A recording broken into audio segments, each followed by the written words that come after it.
Would you agree with that? I mean, I want to think about this in a couple of areas. Tell me if you agree with that, right? Has anybody heard of that study where they say that that doctors and stuff believe black people feel less pain than white people? That they shouldn't expect the same degree of pain relief that white people expect?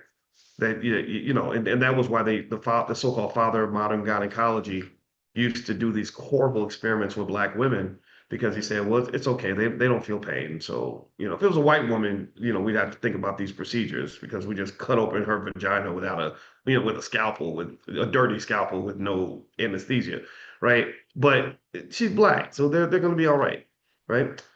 Education. Look at what they do to kids in school. A lot of our kids are cursed by low expectations because they say, well, I can tell you a real life example. Real life example. There was a young lady I used to mentor, and I met with her teachers because I was concerned about her performance in school. And I remember they told me, they said, it's okay. She's doing great. You don't have anything to worry about. So I said, okay. They showed me her grade point average. It was like 3.7. And do you know that at the age of 16 or 17, this girl could not read?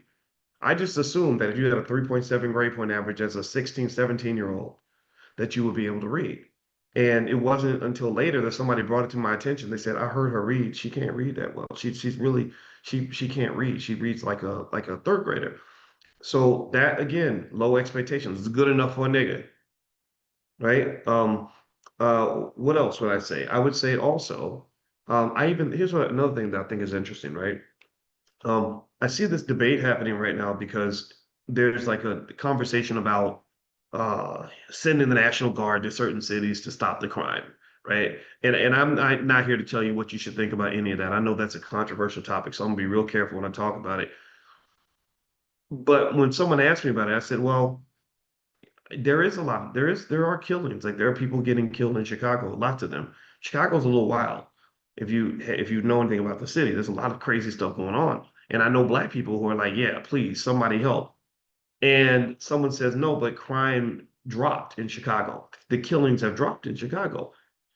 And I say, okay, I hear that, but there's still a lot of killing that's happening. And I don't really know. And they said, yeah, yeah, yeah, but everybody kills. White people kill, and black on black crime doesn't exist. And I say, yeah, but I'm gonna be honest with you. I don't think I can find a white neighborhood where you got a bunch of 12-year-olds walking around with switchers and AK-47s. And I just don't. I don't know. Tell me if you can find that neighborhood. And then they say, no, no, no, it's about wealth. Like if you live in the wealthy neighborhood, you're safe. And I'm like, yeah, I agree with that. But show me like a working class or poor white neighborhood like that.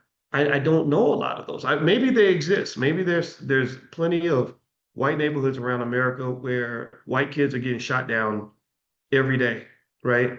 And if that neighborhood exists, I'd like to know where that place is, right? So I can be corrected.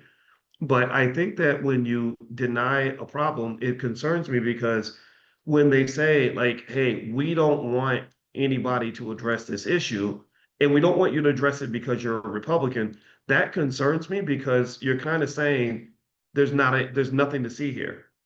Dead black people all laid out in the street, nothing to see here, nothing happening here.